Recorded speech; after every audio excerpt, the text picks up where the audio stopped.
শেখ সাদিয়া সুলতানা, কেমন আছো? সাদিয়া কেমন আছো? ওয়ালাইকুম সালাম। ভালো আছো? আমি আলহামদুলিল্লাহ ভালো আছি। আজকে আমরা হ্যাঁ হ্যাঁ গতকাল অর্ধেক পড়িয়েছি না, এরপর থেকে আবার আজকে আর বাকিগুলো কার্বোহাইড্রেট থেকে পড়াবো। কেমন? তোমাদের বইয়ে পেজ নাম্বার হচ্ছে 92। ঠিক আছে, আমি একটু গ্রুপে মেসেজটা খুলছো, আমি 1 মিনিট ওয়েট করি আর কেউ জয়েন করে কিনা দেখি। ঠিক আছে, ওকে মিস। আর গ্রুপে একটু মেসেজটা দিয়ে দিই।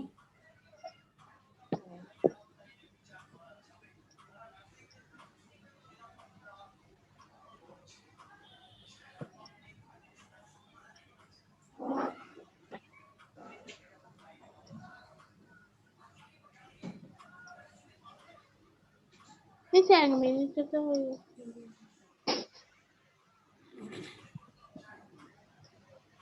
আজকে আমরা কার্বোহাইড্রেট পড়াবো। মুশফিকা কেমন আছো?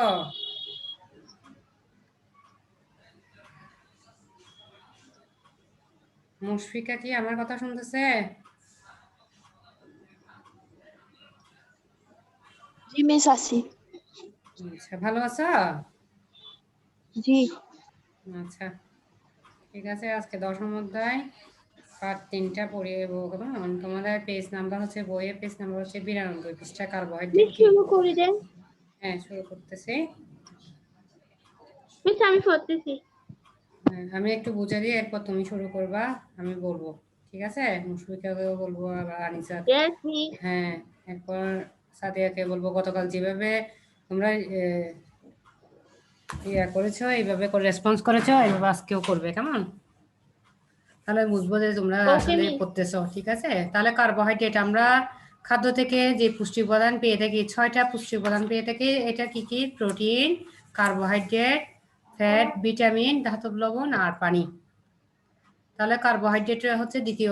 প্রথমে প্রোটিন, কার্বোহাইড্রেট, ফ্যাট, ভিটামিন, ধাতব লবণ এবং পানি। প্রোটিনটা গতকাল পড়েছি, আজকে কার্বোহাইড্রেট। ঠিক আছে,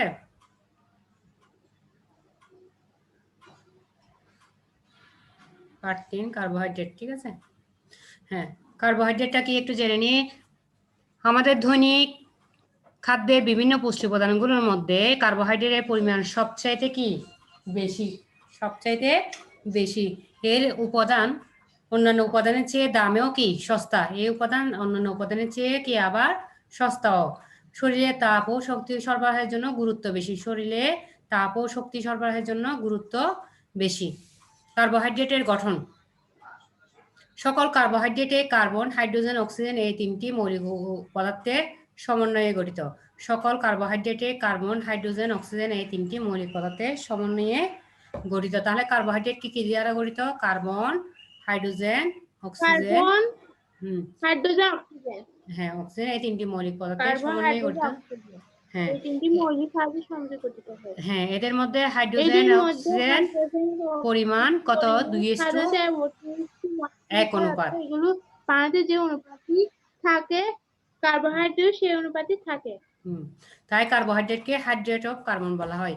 তাহলে কার্বোহাইড্রেটকে কি বলা হয়? হাইড্রেট অফ কার্বন বলা হয়। এটা কি অনুপাতে থাকে? 2:1 অনুপাতে থাকে।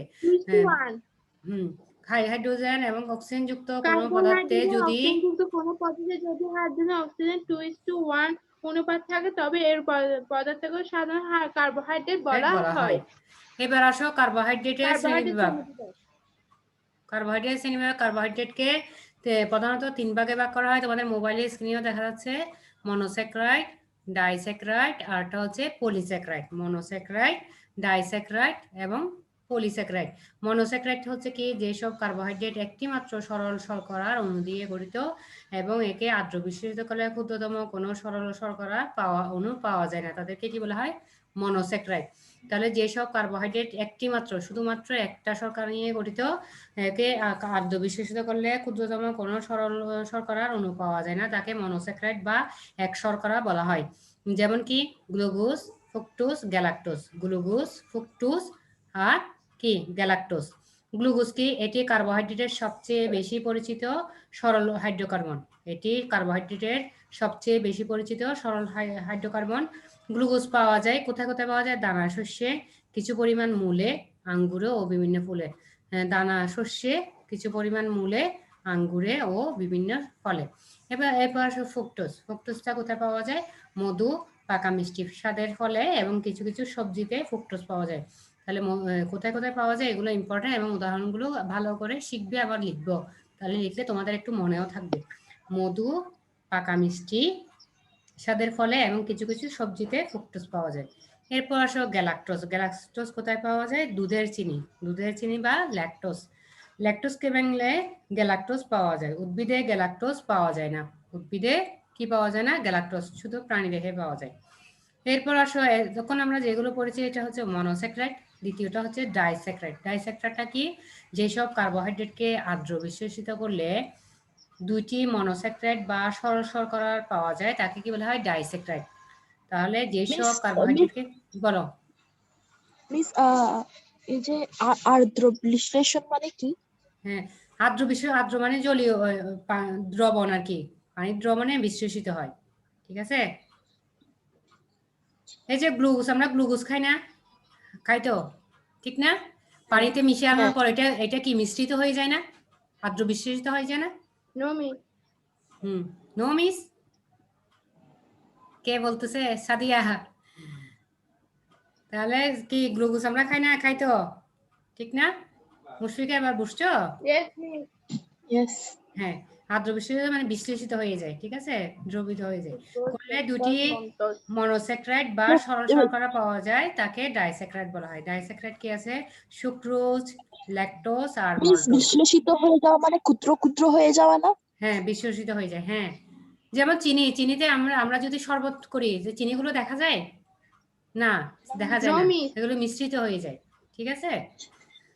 তাহলে কি কি পাওয়া যায়? সুক্রোজে ডাইস্যাকারাইড কোথায় যায়? সুক্রোজ, ল্যাকটোজ আর মল্টোজ। সুক্রোজ, ল্যাকটোজ আর মল্টোজ। সুক্রোজ সাধারণত চিনি, আম, পুরোটা পরিবেশন, হুম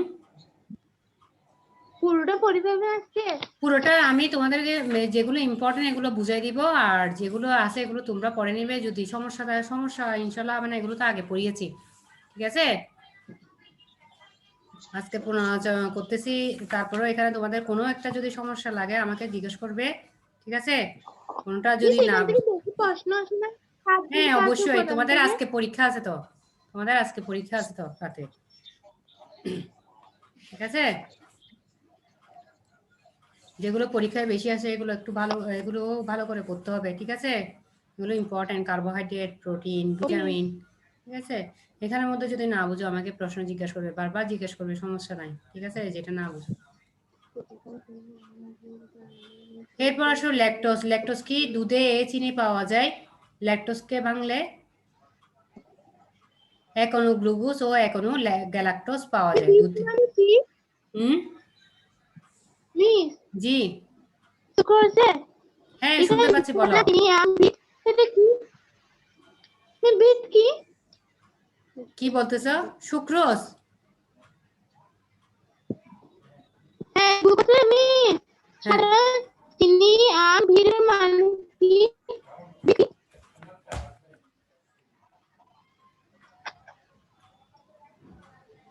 আমাকে একটু বলো, আর একবার বলো, আমি তোমার কথা শুনতেছি না। মিস শুনেন। জি, হ্যাঁ হ্যাঁ বলো। সুক্রোজে হ্যাঁ কতগুলো কাজ দিছে না? হ্যাঁ হ্যাঁ আগে বলছে না এখানে চিনি আম বিট নানা ধরনের সবজি ও ফলের রস। বিট মানে কি? ও আচ্ছা, বিট, এই যে বিট লবণ, চিনি, আম, বিট লবণ, নানা প্রকার সবজি। হ্যাঁ, বুঝছি মিস। বুঝছো? এগুলোতে সুক্রোজ পাওয়া যায়। সুক্রোজ ভাঙলে এক অণু গ্লুকোজ ও এক অণু ফ্রুক্টোজ পাওয়া যায়। বুঝছি। বুঝছো? তুমি একটু মিট করে দাও, না হয় আমার হ্যাঁ, আমি জিজ্ঞেস করলে তারপর তুমি অন করবা, কেমন? মিস আমারটা ঠিক আছে। এরপর আসলে মল্টোস। মল্টোসটা কি অ্যাস্ট্রাসকে ভেঙে গ্লুকোজে পরিণত হওয়ার মধ্যবর্তী স্তরে মল্টোসের উৎপত্তি হয়ে থাকে। অ্যাস্ট্রাস ভেঙে গ্লুকোজকে পরিণত হওয়ার মধ্যবর্তী স্তরে মল্টোসের উৎপত্তি হয়ে থাকে। মল্টোস ভাঙলে 2 অণু গ্লুকোজ পাওয়া যায়। মল্টোসকে ভাঙলে 2 অণু কি পাওয়া যায়? গ্লুকোজ পাওয়া যায়। এরপর আসো পলিস্যাকারাইড। যে পলিস্যাকারাইডটা কি? যে সকল কার্বোহাইড্রেটকে আর্দ্র বিশ্বসিত করলে অনেক একক মনোস্যাকারাইড পাওয়া যায় তাকে পলিস্যাকারাইড বলা হয়। তাহলে যে সকল কার্বোহাইড্রেটকে আর্দ্র বিশ্বসিত করলে অনেক একক কি পাওয়া যায়? মনোস্যাকারাইড পাওয়া যায় তাকে পলিস্যাকারাইড বা বহু শর্করা পাওয়া যায়, যেমন কি starch, glycogen, cellulose. Starch, glycogen আর সেলুলোজ। স্টার্চ কি? প্রাণী জগতের শক্তির প্রধান উৎস হচ্ছে কি? প্রাথমিক প্রধান উৎস হচ্ছে কি? স্টার্চ। প্রাণী জগৎ স্টার্চ কোথায় পাওয়া যায়? প্রাণী জগতের প্রধান উৎস। উদ্ভিদে কার্বোহাইড্রেট স্টার্চ হিসেবে সঞ্চিত হয়। উদ্ভিদে কার্বোহাইড্রেটটা কি হিসাবে সঞ্চিত হয়? স্টার্চ হিসাবে সঞ্চিত হয়। এদের ভাঙলে অনেক গ্লুকোজ পাওয়া যায়। স্টার্চকে ভাঙলে অনেক গ্লুকোজ অণু পাওয়া যায়। চাল, গম, আলু, কচু, কেশবা ইত্যাদি খাদ্যের অধিকাংশ কি? স্টার্চ। দেহের মধ্যে এই স্টার্চগুলো এনজাইমের সাহায্যে আর্দ্র বিশ্বসিত করলে গ্লুকোজ উৎপন্ন হয়। তাহলে দেহের মধ্যে এই স্টার্চগুলো কিসের সাহায্যে আর্দ্র বিশ্বসিত করতে হয়? এনজাইমের সাহায্যে আর্দ্র বিশ্বসিত করে গ্লুকোজ উৎপন্ন করে। প্রাণী জগতের স্টার্চ পাওয়া যায় না। প্রাণী জগতে স্টার্চ পাওয়া যায় না। এটা শুধু উদ্ভিদে কার্বোহাইড্রেটটা স্টার্চ হিসাবে সঞ্চিত হয়। এরপর আসো গ্লাইকোজেন। প্রাণীদেহে সঞ্চিত কার্বোহাইড্রেটের নাম হচ্ছে গ্লাইকোজেন। প্রাণীদেহে সঞ্চিত কার্বোহাইড্রেটের নাম হচ্ছে গ্লাইকোজেন। অনেক গ্লুকোজ অণুর সমন্বয়ে গ্লাইকোজেন হিসাবে প্রাণীর যকৃতে ও পেশিতে সঞ্চিত থাকে। উদ্ভিদ জগতে গ্লাইকোজেন পাওয়া যায় না। উদ্ভিদ জগতে গ্লাইকোজেন পাওয়া যায় না। গ্লাইকোজেন কোথায় পাওয়া যায়? প্রাণী জগতে। আমরা যখন অনেকক্ষণ না খেয়ে থাকি বা কঠিন পরিশ্রম করি তখন গ্লাইকোজেন ভেঙে গ্লুকোজ তৈরি হয়। তখন গ্লাইকোজেন ভেঙে কি হয়? গ্লুকোজ তৈরি হয় এবং আমাদের প্রয়োজন মেটায়। এরপর আসো সেলুলোজ। সেলুলোজটা কি? সেলুলোজ অনেক গ্লুকোজ অণুর সমন্বয়ে গঠিত। সেলুলোজটা অনেক গ্লুকোজ অণুর সমন্বয়ে গঠিত। এই উপাদান কেবল উদ্ভিদে পাওয়া যায়। সেলুলোজটা শুধুমাত্র কোথায় পাওয়া যায়? উদ্ভিদে। প্রাণী জগতে পাওয়া যায় না। খাদ্যশস্য যেমন কি ধান, গম, যব, ছোলা এবং শাকসবজি প্রভৃতি উপরের কঠিন অংশটা হচ্ছে কি? সেলুলোজ। মানবদেহে সেলুলোজ ভাঙার মতো এনজাইম না থাকায় আমাদের দেহে সেলুলোজ ভাঙতে পারে না। আমাদের মানুষের দেহে কি থাকে না? সেলুলোজ ভাঙার মতো কোনো এনজাইম থাকে না। তাই মানব দেহে কি পাওয়া যায় না? সেলুলোজ পাওয়া যায় না প্রাণী জগতে। তবে মল নিষ্কাশনে এর গুরুত্বপূর্ণ ভূমিকা রয়েছে। তাহলে কার্বোহাইড্রেট কয় ধরনের? কার্বোহাইড্রেট শ্রেণীবিভাগ হচ্ছে কার্বোহাইড্রেটকে 3 ভাগে ভাগ করা হয়। একটা হচ্ছে মনোস্যাকারাইড, আরেকটা হচ্ছে ডাইস্যাকারাইড, আরেকটা হচ্ছে পলিস্যাকারাইড। এরপর আসি কার্বোহাইড্রেটের খাদ্য উৎস। কার্বোহাইড্রেটের উৎস কোথায় কোথায় কার্বোহাইড্রেট পাওয়া যায়? চিনি, গুড়, মিষ্টি, ক্যান্ডি, চকলেট, মিষ্টি ইত্যাদিতে পাওয়া যায়। সাগু, অ্যারারুট, চাল, ভুট্টা, যব, গম, আলু। আবার বিভিন্ন ধরনের শুকনো ফল যেমন কি খেজুর, কিশমিশ ইত্যাদি। বিভিন্ন ধরনের ডাল, সয়াবিন, বাদাম, টাটকা ফল, আঙ্গুর, কলা, আপেল, আম, কাঁঠাল, আনারস ইত্যাদিতে পাওয়া যায়। সবুজ শাকসবজি যেমন লাল শাক, পুঁই শাক, কলমি শাক, পালং শাক, বাঁধাকপি, পটল, কুমড়ো ইত্যাদিতে কি পাওয়া যায়? কার্বোহাইড্রেট পাওয়া যায়। এরপর আসো কার্বোহাইড্রেটের কাজ। কি কি কাজ করে থাকে কার্বোহাইড্রেট? 8টা কাজ করে থাকে মূলত। কি কি কাজ করে থাকে আমি বলতেছি, এগুলো অবশ্যই শিখবে। দেহে তাপ বা শক্তি সরবরাহ করাই হচ্ছে কার্বোহাইড্রেটের প্রধান কাজ।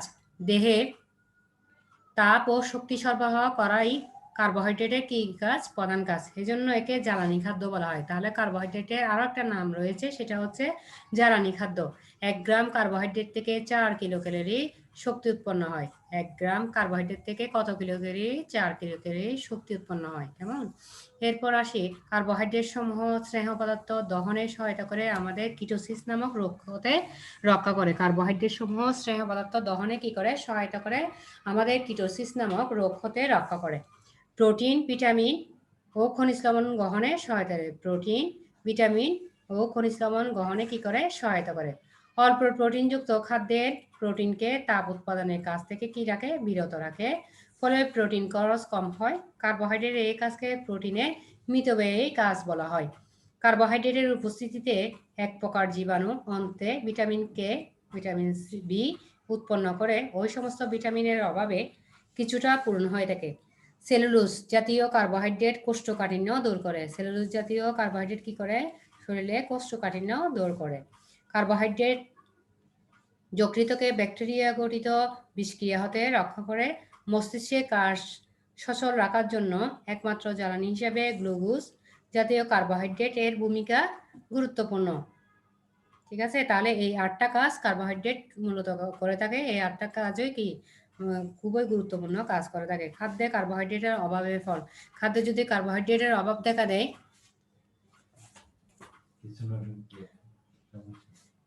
কার্বোহাইড্রেটের অভাব দেখা দিলে কি কি হয়? একটা হচ্ছে কার্বোহাইড্রেটের অভাবে দেহে তাপশক্তির ঘাটতি হয়, ফলে কাজ করার ক্ষমতা কি হয়ে যায় কমে যায়।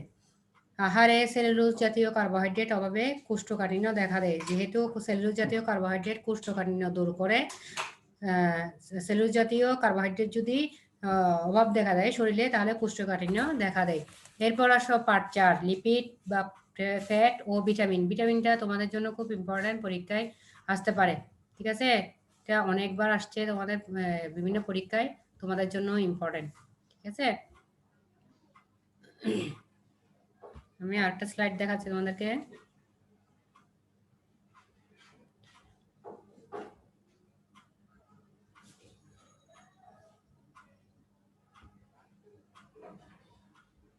তোমরা কি এখানে দেখতেছো শেখ সাদিয়া সুলতানা? ছবিটা কি দেখতেছো একটু বলো তো। আনমিউট করো এখন। সাদিয়া, মুশফিকা, মুশফিকা আমার কথা শুনতেছো? হ্যাঁ মুশফিকা, পার্ট 4 এটা কি দেখতেছো তোমাদের মোবাইল স্ক্রিনে? না মিস, আসতেছে না, আসতেছে ঘুরতেছে। না, ঘুরতেছে। একটু বলিও তো আমাকে দেখা যায় কিনা, তারপর মিট করে দিও, সমস্যা নাই। এখন কি দেখা যাচ্ছে? এখন দেখা যায় মুশফিকা? No miss. দেখা যায় না? আচ্ছা, আমাকে একটু বলিয়ে তাহলে। এখন দেখা যায়? হ্যাঁ, এখন দেখা দেখা যাচ্ছে, ঠিক আছে।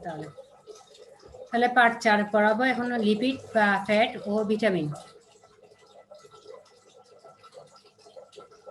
লিপিড আমার খাদ্যে 6টি উপাদানের মধ্যে স্নেহ পদার্থ বা ফ্যাটে হচ্ছে সবচেয়ে বেশি কি শক্তি উৎপন্ন করে।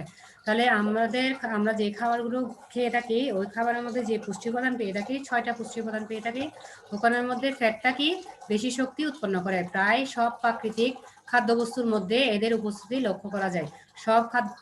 সব প্রাকৃতিক খাদ্যবস্তুর মধ্যে এদের কি উপস্থিতি লক্ষ্য করা যায়। স্নেহ জাতীয় পদার্থগুলোকে ভাঙলে ফ্যাটি অ্যাসিড ও গ্লিসারল পাওয়া যায়। তাহলে স্নেহ জাতীয় ফ্যাটি অ্যাসিডকে ভাঙলে স্নেহ পদার্থকে ভাঙলে ফ্যাটি অ্যাসিড ও গ্লিসারল পাওয়া যায়। এবার আসি স্নেহ পদার্থের শ্রেণীবিভাগটা কি বৈশিষ্ট্য অনুযায়ী শ্রেণীবিভাগ। বৈশিষ্ট্য অনুযায়ী 2 ভাগে ভাগ করা হয়, একটা হচ্ছে কঠিন স্নেহ আর একটা হচ্ছে তরল স্নেহ। কঠিন স্নেহ কাকে বলে? স্বাভাবিকভাবে ও চাপে কঠিন আকৃতির হয়, তাদেরকে কঠিন স্নেহ বলা হয়। আর স্নেহ পদার্থ যদি স্বাভাবিক তাপে ও চাপে সব তরল পদার্থ থাকে তাহলে সেটাকে তরল স্নেহ বলা হয়। যেমন কি উদাহরণ হিসেবে আমরা বলতে পারি সয়াবিন তেল, সরিষার তেল ইত্যাদি।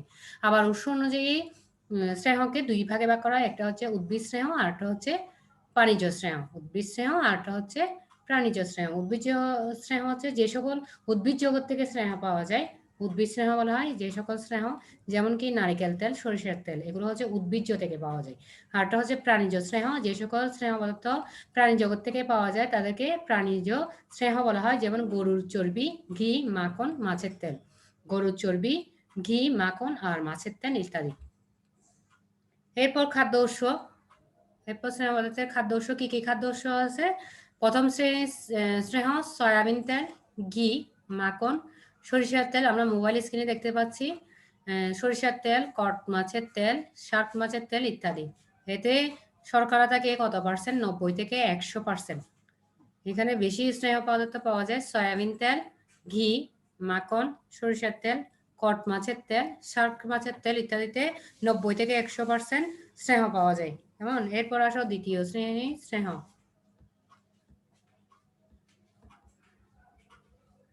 বিভিন্ন ধরনের বাদাম, চীনাবাদাম, কাজু বাদাম, পেস্তা বাদাম, আখরোট, এরপর নারিকেল ইত্যাদিতে 40 থেকে 50% স্নেহ পাওয়া যায়। দ্বিতীয় শ্রেণীর স্নেহতে একটু কম পাওয়া যায়। বিভিন্ন ধরনের বাদাম, চীনাবাদাম, কাজু বাদাম, পেস্তা বাদাম, আখরোট আর হচ্ছে নারিকেল, এতে 40 থেকে 50% পাওয়া যায়। এরপর আসে তৃতীয় শ্রেণীর স্নেহ। তৃতীয় শ্রেণীর স্নেহের মধ্যে দুধ, ডিম, মাছ, মাংস, যকৃৎ ইত্যাদিতে পাওয়া যায় স্নেহ। এতে স্নেহের পরিমাণ হচ্ছে 15 থেকে 20%। দুধ, ডিম, মাছ, মাংস, যকৃৎ ইত্যাদি হচ্ছে কি স্নেহ জাতীয় পদার্থ, এতে স্নেহের পরিমাণ 15 থেকে 20%। এরপর আসি স্নেহ পদার্থের কাজ। কি কি কাজ করে থাকে? স্নেহ পদার্থের প্রধান কাজ হলো তাপ ও শক্তি সরবরাহ করা। তাপ ও শক্তি সরবরাহ করা। 1 গ্রাম স্নেহ পদার্থ থেকে দেহে 9 কিলোক্যালোরি শক্তি উৎপন্ন হয়। এর আগে আমরা কার্বোহাইড্রেট পড়েছি 4 কিলোক্যালোরি। 1 গ্রাম কার্বোহাইড্রেট থেকে 4 কিলোক্যালোরি শক্তি উৎপন্ন হয়। এখন পড়তেছি আমরা লিপিড। লিপিডে বেশি পাওয়া যায় লিপিড বা ফ্যাট। 1 গ্রাম স্নেহ পদার্থ থেকে 9 কিলোক্যালোরি শক্তি উৎপন্ন হয়। দেহে শক্তি উৎস হিসাবে জ্বালানি রূপে সঞ্চিত থাকে। যে শক্তিগুলো উৎপন্ন হয় সেই শক্তিগুলো মানবদেহে কি হিসাবে সঞ্চিত থাকে? জ্বালানি রূপে সঞ্চিত থাকে। এরপর 2 নম্বর আসি কোষ প্রাচীরের সাধারণ উপাদান হিসেবে কোলেস্টেরল ও ফসফোলিপিড জাতীয় স্নেহ পদার্থ গুরুত্বপূর্ণ ভূমিকা পালন করে। কোষ প্রাচীরের সাধারণত উপাদান হিসেবে কোলেস্টেরল ও ফসফোলিপিড জাতীয় স্নেহ পদার্থ গুরুত্বপূর্ণ ভূমিকা পালন করে। ভিটামিন এ, ডি, ই ও কে কে দ্রবীভূত করে দেহে গ্রহণ উপযোগী করে তোলে। কে দ্রবীভূত করে দেহের কি করে?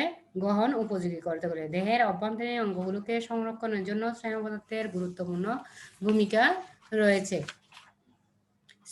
দেহ থেকে তাপের অপচয় রোধ করে শরীরকে কি রাখে? গরম রাখে। স্নেহ পদার্থ প্রয়োজনীয় ফ্যাটি অ্যাসিড সরবরাহ করে চর্মরোগের হাত থেকে কি করে? রক্ষা করে। এরপর অভাবজনিত লক্ষণ সম্পর্কে আসি।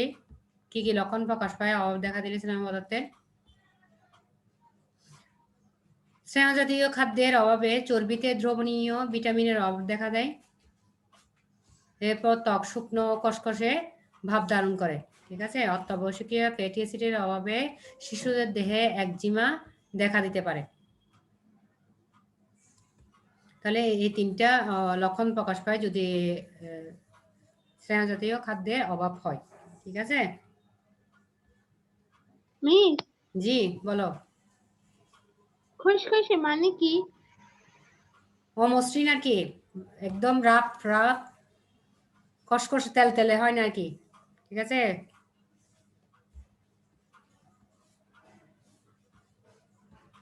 এরপর আসে পার্ট 4-এ ভিটামিন। ভিটামিনটা ইম্পর্টেন্ট, ভিটামিন থেকে আসে পরীক্ষায়। ভিটামিনে চলে যায়। মিস পাস করাবেন না? হ্যাঁ, পার্ট 5-এ যাচ্ছি তো। ভিটামিন, এই যে ভিটামিন তোমরা মোবাইল স্ক্রিনে দেখতেছো। হ্যাঁ, দীর্ঘদিন গবেষণা করে লক্ষ্য করা গেছে যে আমাদের প্রকৃতিজাত খাদ্যে কার্বোহাইড্রেটে প্রোটিন, ফ্যাট ছাড়াও এমন কিছু রাসায়নিক উপাদান রয়েছে যার অভাবে বিভিন্ন ধরনের রোগ যেমন কি বেরি রাতকানা, রিকেট, অ্যানিমিয়া ইত্যাদি রোগ দেখা দেয়। এবং নির্দিষ্ট রোগের জন্য নির্দিষ্ট কিছু উপাদান গ্রহণে তা ভালো হয়ে যায়। নির্দিষ্ট রোগের জন্য কি ব্যবহার করতে হয়? নির্দিষ্ট কিছু উপাদান গ্রহণ করতে হয়। তাহলে তা ভালো হয়ে যায়। এই উপাদানগুলো হচ্ছে ভিটামিন। এই উপাদানগুলোকে কি বলা হয়? ভিটামিন। ভিটামিনের আরেকটা নাম রয়েছে, সেটা হচ্ছে খাদ্যপান। ভিটামিন বা খাদ্যপান।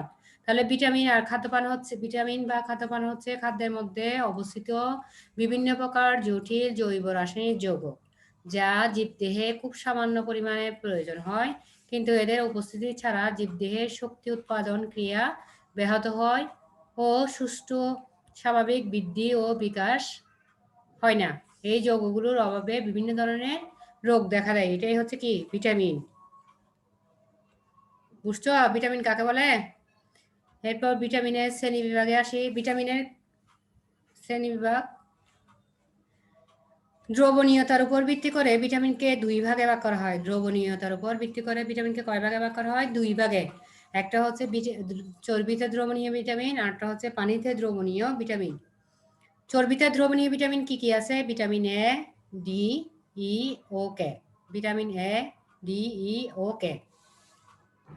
এরপর আসি পানিতে দ্রবণীয় ভিটামিন। পানিতে দ্রবণীয় ভিটামিন 2 ধরনের। একটা হচ্ছে ভিটামিন বি কমপ্লেক্স, আর একটা হচ্ছে ভিটামিন সি। ঠিক আছে? তাহলে একটা হচ্ছে চর্বিতে দ্রবণীয় ভিটামিন, আর একটা হচ্ছে পানিতে দ্রবণীয় ভিটামিন, দুইটা। এরপর আসি ভিটামিনের কাজ। কি কি কাজ করে থাকে ভিটামিন?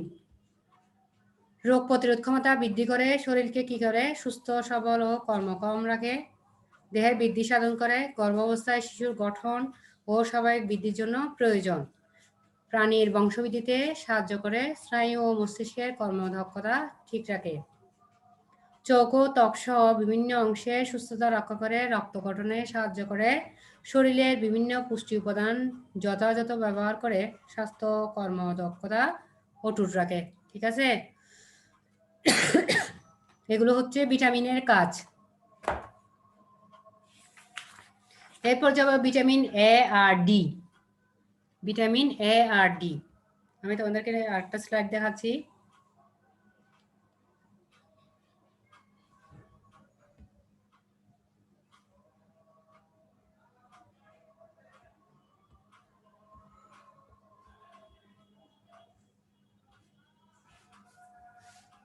পার্ট 6, ভিটামিন এ ও ডি।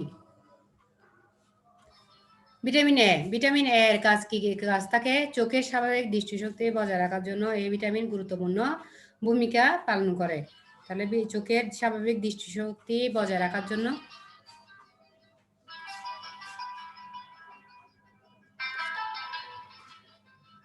গুরুত্বপূর্ণ ভূমিকা রাখে, জীবদেহে সার্বিক বৃদ্ধিতে সহায়তা করে রাখে, ত্বক ও ঝিল্লির কোমলতা ও সজীবতা রক্ষা করে, বিভিন্ন গ্রন্থিতে স্বাভাবিক ও কর্মক্ষম রাখে, বিভিন্ন সংক্রামক রোগের আক্রমণ রোধ করে, রাতের বেলায় বা অন্ধকারে অল্প আলোতে ভিটামিন এ সহায়তা করে। তাহলে এগুলো হচ্ছে ভিটামিন এ এর কাজ। চোখের স্বাভাবিক দৃষ্টিশক্তি বজায় রাখার জন্য এই ভিটামিন গুরুত্বপূর্ণ অবদান রাখে, জীবদেহে সার্বিক বৃদ্ধিতে সহায়তা করে রাখে, ত্বক ও ঝিল্লির কোমলতা ও সজীবতা রক্ষা করে, বিভিন্ন গ্রন্থিতে স্বাভাবিক ও কর্মক্ষম রাখে, বিভিন্ন সংক্রামক রোগের আক্রমণ রোধ করে, রাতের বেলায় বা অন্ধকারে অল্প আলোতে ভিটামিন এ সহায়তা করে। ঠিক আছে? এগুলো হচ্ছে ভিটামিন এ এর কাজ। এরপর ভিটামিন এর খাদ্য উৎস। ভিটামিন এর উৎসকে 2 ভাগে ভাগ করা হয়। একটা হচ্ছে প্রাণীজ উৎস, আর একটা হচ্ছে উদ্ভিজ্জ উৎস। প্রাণীজ উৎস কি? ভিটামিন এ প্রাণীজ খাদ্য কোনো কোনো প্রাণীদের সাথে প্রোটিনের সাথে যুক্ত অবস্থায় পাওয়া যায়, যেমন কি ডিম, কলিজা, চর্বিযুক্ত মাছ ইত্যাদি।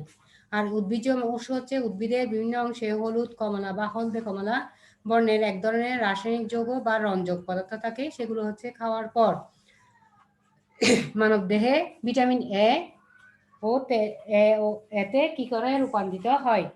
এদেরকে ক্যারোটিন বা পাক ভিটামিন এ বলা হয়। তাহলে ভিটামিন এ কে কি বলা হয়? পাক ভিটামিন এ বা ক্যারোটিন বলা হয়।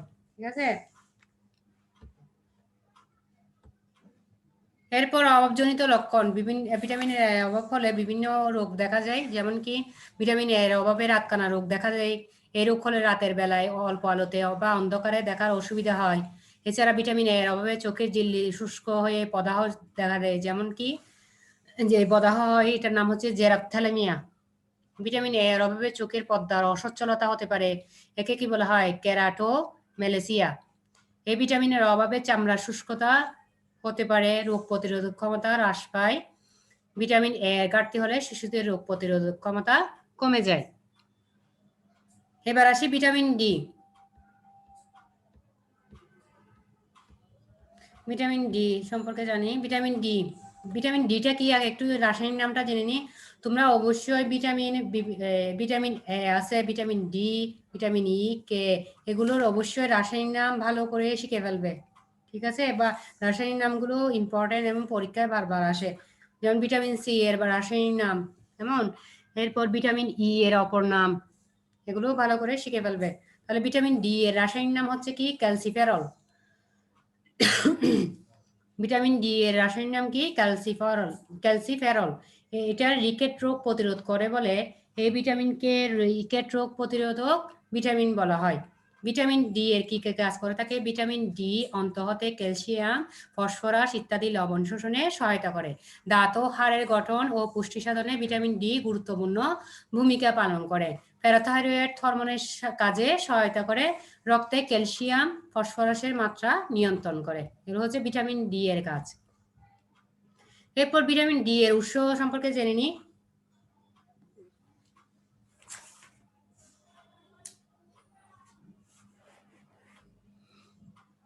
ভিটামিন ডি এর উৎস কোথায় কোথায় পাওয়া যায়? কট মাছের তেল, শাক মাছের তেল, হেলিভ্যাট মাছের তেল ভিটামিন ডি এর প্রধান উৎস। এগুলো হচ্ছে ভিটামিন ডি এর প্রধান উৎস। কেমন? এগুলোতে ভিটামিন ডি বেশি পাওয়া যায়। এরপর আমাদের ত্বকের নিচে কোলেস্টেরল থাকে। সূর্যের অতিবেগুনি রশ্মির সহায়তায় কোলেস্টেরল থেকে ভিটামিন ডি উৎপন্ন হয়। কোলেস্টেরল থেকে আবার ভিটামিন ডিও উৎপন্ন হয়। এরপর অভাবজনিত রোগ অভাবজনিত ভিটামিন ডি এর অভাব হলে কি কি রোগ হয়? রিকেট রোগ হয়, অস্টিমেলেশিয়া রোগ হয়। রিকেট রোগ হলে কি কি লক্ষণ প্রকাশ পায়? শিশুর হাড় নরম, অপরিণত হওয়ার ফলে শরীরের বৃদ্ধি হয় না, পায়ের হাড়গুলো বেঁকে ধনুকের মতো আকৃতি হয়, বুকটা সরু ও অস্বাভাবিক আকৃতি লাভ করে, দাঁতের বিভিন্ন সমস্যা দেখা দেয়, দাঁতের গঠনও ব্যাহত হয়, ছোট শিশুদের হাঁটতে দেরি হয়। অস্টিমেলেশিয়া এগুলো হচ্ছে কি? রোগ প্রতিরোধ। এই রোগ গর্ভবতী ও স্তন্যদাত্রী মা ও বয়স্কদের হয়। এই রোগটা অস্টিমেলেশিয়া। এই রোগটা গর্ভবতী ও স্তন্যদাত্রী মা ও বয়স্কদের ক্ষেত্রে হয়ে থাকে। এরপর আমরা আসি ভিটামিন ই ও কে। ভিটামিন ই এর অপর নাম কি? টোকোফেরল। এগুলো ইম্পর্টেন্ট। এই ভিটামিনগুলোর অপর নাম, রাসায়নিক নাম। ঠিক আছে? এগুলো অবশ্যই ভালো করে শিখবে, পরীক্ষায় এগুলো বারবার আসে, এমসিকিউতে আসে এবং জ্ঞানমূলক আসে, এই জন্য ভালো করে শিখবে। তাহলে ভিটামিন ই এর অপর নাম কি? টোকোফেরল। এটি চর্বিতে দ্রবণীয় ও পানিতে অদ্রবণীয় একটা ভিটামিন। এটি চর্বিতে দ্রবণীয় আবার পানিতে অদ্রবণীয়।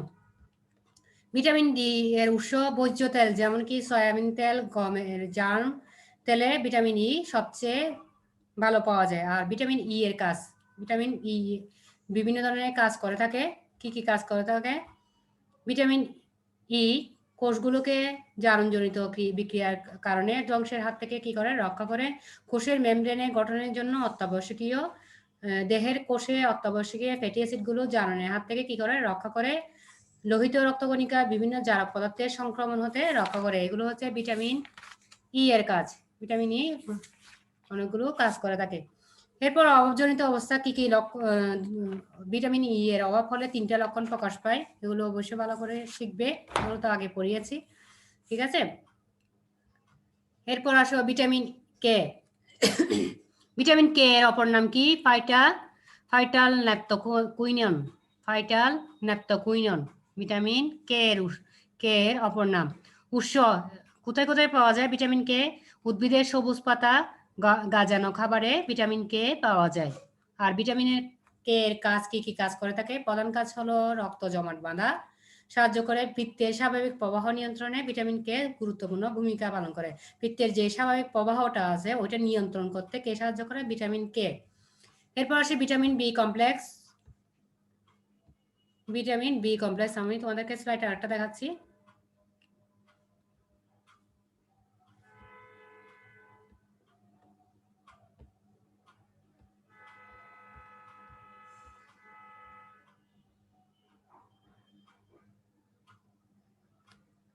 ভিটামিন বি কমপ্লেক্সটা একটু জেনে নিই, এরপর আমরা স্লাইডে চলে যাচ্ছি। Vitamin B complex, vitamin B এ কোনো কি নাই? একক নাই। এটি 15টির বিভিন্ন ভিটামিনকে একসাথে ভিটামিন বি কমপ্লেক্স বলা হয়। ভিটামিন বি কমপ্লেক্সে একত্রে 15টা ভিটামিন মিলে এটাকে কি বলা হয়? Vitamin B complex. এর কোনো কি নাই? একক ভিটামিন নাই, আলাদা কোনো ভিটামিন নাই। এরপর ভিটামিন বি ওয়ানের রাসায়নিক নাম হচ্ছে থায়ামিন। বি ওয়ানের রাসায়নিক নাম হচ্ছে কি? থায়ামিন। খাদ্য উৎস কোথায় কোথায় পাওয়া যায়? ডেকি, চাটা, চাল, আটা ইত্যাদিতে ভিটামিন বি ওয়ান পাওয়া যায়। অভাবজনিত লক্ষণ বেরিবেরি রোগ হয় ভিটামিন B1 এর অভাবে। বেরিবেরি লক্ষণগুলো কি আছে? হাত পা অবশ হয়ে যায়, হৃৎপিণ্ডের দুর্বলতা দেখা যায়, ভিজা বেরিবেরি হাত পায়ে পানি জমে যায়, এগুলো হচ্ছে বেরিবেরি রোগের লক্ষণ। এরপর আসো ভিটামিন B2 এর রাসায়নিক নাম হচ্ছে রিবোফ্লাভিন। রাসায়নিক নামগুলো অবশ্যই ভালো করে শিখবে এবং লিখবে, তাহলে তোমাদের একটু মনে থাকবে, ঠিক আছে? ভিটামিন B1ও বিভিন্ন ধরনের কাজ করে থাকে। উৎস কোথায় কোথায় পাওয়া যায়? প্রাণীজ উৎস আছে, আবার হচ্ছে উদ্ভিজ্জ উৎস। প্রাণীজ উৎস হচ্ছে প্রাণী থেকে পাওয়া যায়, আর উদ্ভিজ্জ উৎস হচ্ছে উদ্ভিদ থেকে পাওয়া যায়। আর পরে আসো ভিটামিন সি। ভিটামিন সি এর অপর নাম কি বা রাসায়নিক নাম হচ্ছে অ্যাসকর্বিক অ্যাসিড। ভিটামিন সি এর অপর নাম কি? Ascorbic acid. ভিটামিন সি এর অভাবজনিত লক্ষণ কি কি? দাঁতের মাড়ি ফুলে যায়, দাঁতের গোড়া দিয়ে রক্ত পড়ে, দাঁত পড়ে যায়, এগুলো হচ্ছে অভাবজনিত লক্ষণ। এরপর আসো খনিজ লবণ, ক্যালসিয়াম ও ফসফরাস। ক্যালসিয়াম ছাড়া ভালো করে শিখবে, ক্যালসিয়াম থেকে পরীক্ষায় প্রশ্ন আসে। ক্যালসিয়াম কি? খনিজ লবণের মধ্যে দেহে ক্যালসিয়ামের পরিমাণ সবচেয়ে বেশি। দেহে 99% হচ্ছে ক্যালসিয়াম, দাঁতে হাড়ে 1% থাকে, রক্তে ক্যালসিয়াম কত পার্সেন্ট থাকে? 1%। বাকিগুলো থাকে দাঁতে আর হাড়ে। এটারও উৎস হচ্ছে দুই ধরনের উৎস থেকে পাওয়া যায়, একটা হচ্ছে প্রাণীজ উৎস, একটা হচ্ছে উদ্ভিজ্জ উৎস। কার্যকারিতা কি কি কাজ করে থাকে? দাঁত ও হাড়ের গঠনে সহায়তা করে, রক্ত জমাট বাঁধতে সাহায্য করে, কোনো কোনো এনজাইমকে কি করে? সক্রিয় করে। ক্যালসিয়ামের অভাব হলে হাড়ের পুষ্টি ব্যাহত হয়, দাঁত ক্ষয় হয়ে যায়, শারীরিক দুর্বলতা দেখা যায়। এবার আসো ফসফরাস। দেহের খনিজ উপাদানগুলোর মধ্যে ক্যালসিয়ামের পরে কিসের স্থান? ফসফরাসের স্থান। ফসফরাসও প্রাণীজ উৎস থেকে পাওয়া যায়। অভাবজনিত বিভিন্ন অভাব তেমন একটা হয় না, সাধারণত ফসফরাসের অভাব খুব একটা দেখা যায় না। এরপর আসলে লৌহ আর ভিটামিন। লৌহ একজন প্রাপ্তবয়স্ক ব্যক্তির ক্ষেত্রে 3 থেকে 5 গ্রাম লৌহ থাকে। কেমন? লৌহ প্রাণীজ উৎস থেকে পাওয়া যায়, আবার উদ্ভিজ্জ উৎস থেকে পাওয়া যায়। আয়োডিন কোথায় পাওয়া যায়? মানুষের দেহে আয়োডিনের পরিমাণ 12 থেকে 15 মিলিগ্রাম। আয়োডিনের পরিমাণ কত? 12 থেকে 15 মিলিগ্রাম। সামুদ্রিক মাছে পাওয়া যায়, সমুদ্রের তীরবর্তী এলাকায় শাকসবজি, পশুর মাংসেও পাওয়া যায় আয়োডিন। অভাবজনিত লক্ষণ কি কি লক্ষণ দেখা যায়?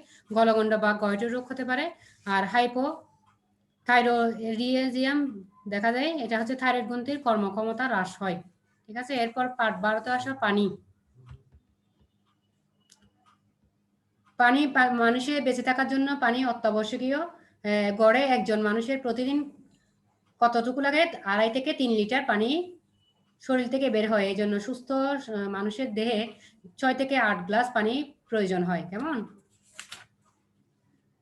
পানির অভাবজনিত লক্ষণ হলে ডিহাইড্রেশন দেখা যায়। ডিহাইড্রেশনের লক্ষণ হচ্ছে মাথা ধরা, দুর্বল লাগা ইত্যাদি হয়, ঠিক আছে?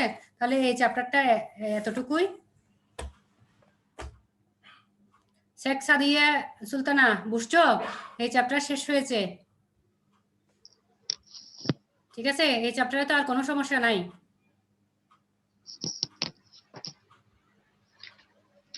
আছে সাদিয়া? শুনতেছো আমার কথা? হ্যাঁ, এই চ্যাপ্টারটা 10ম অধ্যায়টা শেষ হয়েছে। তোমরা পরীক্ষার ভালো করে প্রস্তুতি নিবে। আজকে রাতে 7টা থেকে 8টা পরীক্ষা হবে, ওখানে পরীক্ষায় অংশগ্রহণ করবা, ঠিক আছে? তাহলে আজকে ক্লাস এতটুকুই। ভালো থাকবে, সুস্থ থাকবে। আগামী ক্লাসে ইনশাল্লাহ আবার দেখা হবে, ঠিক আছে? ভালো থাকবে। তোমাদের বান্ধবীদেরকে জয়েন করতে বলবে ক্লাসে, পরীক্ষা দিতে বলবা, ঠিক আছে? ওয়ালাইকুম সালাম। ভালো থাকবে। আল্লাহ হাফেজ।